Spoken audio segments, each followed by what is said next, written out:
হযরত মরহুম মাওলানা শাহ ইউনূস হাশিমি জৌনপুরী রহমতুল্লাহ আলাইহি, এদিক থেকে বলেন। হ্যাঁ, ওনার প্রতি আমার আসে, আমার এক চাচা শ্বশুর ছিলেন, নামটা এই মুহূর্তে আমার মনে নাই, ওনার ভাগনা,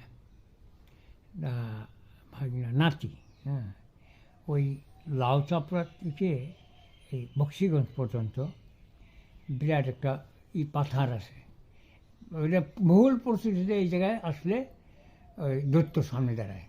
তো উনি একদিন আসতেছেন একা একা, খুব ছিলেন, তার পুঁজি ছিলাম জৌনপুরীর নাতি, হ্যাঁ, পরে আমাকে বলছে। তা উনি আসতেছেন, একবার আসমান জমিন ঠেকতে দাঁড়ায় গেছে। তখন উনি মানে পয়লা কিছু দোয়া কালাম করছে, কিচ্ছু মান না। এই তুই জানিস কার সামনে দাঁড়াইছস? আমার নানা হযরত জানলে তার সবংশ নিপাত করবে।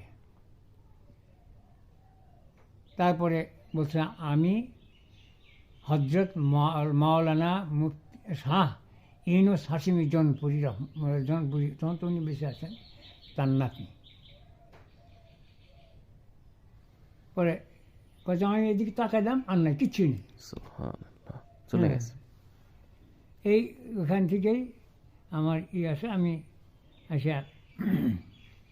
আমার বাবা যেহেতু মুরিদ ছিলেন হযরত মরহুম ইউনূস হাশিমি জৌনপুরী রহমতুল্লাহ আলাইহি, আমিও খুব বাচ্চা বয়সেই নিলাম।